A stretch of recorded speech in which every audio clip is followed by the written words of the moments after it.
அனைவருக்கும் இனிய வணக்கங்கள். இன்று தமிழக அரசு ஆண்டு வரவு செலவு திட்டம் தாக்கல் செய்திருப்பது அனைவருக்கும் தெரிந்த விஷயம்தான்.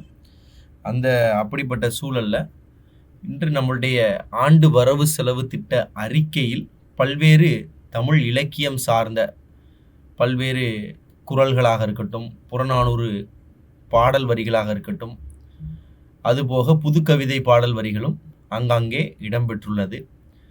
அது பொதுவாகவே தமிழ்நாடு அரசு பணியாளர் தேர்வாணையத்தின் முந்தைய தேர்வுகளில் கூட இந்த மாதிரி ஆண்டு வரவு செலவு திட்டத்தில் பேசப்பட்ட இலக்கியங்கள் பற்றி கேள்விகளும் கேட்டிருக்கிறார்கள். அதனால் இன்றைக்கி நம்ம அந்த பகுதியில் என்னென்ன கொடுத்துருந்தாங்க அப்படிங்கிறத ஒரு சிறிய காணொளி வாயிலாக பார்த்து விடலாம். முதல்ல பிணியின்மை, செல்வம், விளைவின்பம், ஏமம் அணியென்ப நாட்டிற்கு வைந்து. குறள் 738. பிணி நோய் அற்ற வாழ்வு. பிணி என்றால் நோய், நோய் இல்லாத வாழ்வை பிணியின்மை.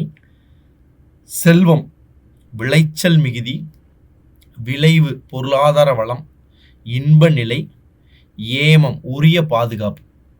இந்த ஐந்தும் ஒரு நாட்டிற்கு அழகு. வள்ளுவர் பல்வேறு இடங்களில் ஒரு நாட்டிற்கு பாதுகாப்பு அரசனின் இலக்கணங்களை வகுத்து சொல்லியிருப்பார்.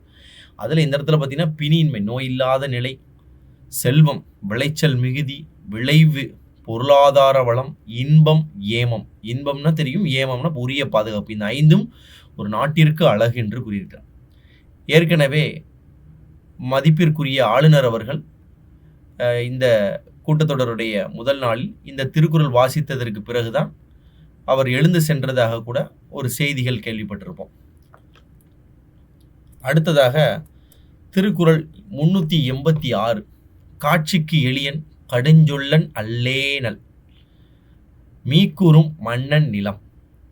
ஒரு மன்னன், நிலத்தை ஆளும் மன்னன் எப்படி இருப்பவனாக இருக்க வேண்டும் என்றால், காட்சிக்கு எளியன், பார்க்கும் பொழுதே எளிமையான தோற்றமுடையவனாக இருக்க வேண்டும். இவன் அரசனா என்று சந்தேகம் எழும் அளவிற்கு எளிமையானவனாக இருக்க வேண்டும். பல்வேறு பரிவாரங்களுடன் ரொம்ப ஒரு தோற்ற புலமை அதிகமாக இருந்தால் ஒரு அரசனிடம் மக்கள் எளிதில் அணுகுவதற்கு வாய்ப்புகள் இல்லாமல் போகும். அப்போ காட்சிக்கு எளியவன் கடுஞ்சொல்லன் அல்லனேல்.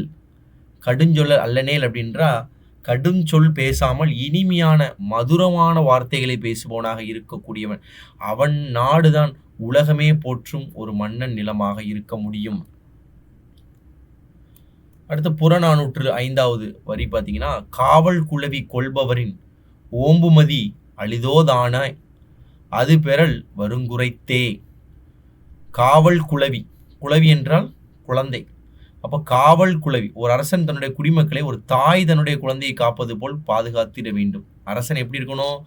தன் குழந்தைக்கு ஒரு ஆபத்து வந்தால் தாய் எப்படி சீறி சென்று அந்த குழந்தையை பாதுகாக்கிறாளோ அதே மாதிரி காவல் குளவி கொள்பவரின் ஓம்புமதி அளிதோ தானே அது பெறல் வருங்குரைத்தே என்று இந்த பாடல் நல்லாட்சியை சொல்வதற்காக பயன்படுத்தி இருக்கிறார். அதேபோல் காலநிலை மாற்றம் என்கின்ற பகுதியை பற்றி பேசும் பொழுது மாண்புமிகு அமைச்சர், சிறகிலிருந்து பிரிந்த இறகு ஒன்று காற்றின் தீராத பக்கங்களில் ஒரு பறவையின் வாழ்வை எழுதிச் செல்கிறது. படிம கவிஞர் பிரமிழ் அவர்களுடைய கவிதை வரிகள். சிறகிலிருந்து பிரிந்த இறகு காற்றின் தீராத பக்கங்களில் ஒரு பறவையின் வாழ்க்கையை எழுதிச் செல்கிறது. இது சுற்றுச்சூழல் அமைப்பில் பொருத்தி பார்த்தால் இந்த பிரபஞ்சத்தில் வாழும் அனைத்து உயிரினங்களையும் இயற்கை வளங்களையும் பாதுகாத்து அடுத்த தலைமுறை கொடையளிப்பது மானுட கடமை என்பதை இந்த அரசு உணர்ந்துள்ளது என்ற பகுதியில் பேசியிருக்கிறார்.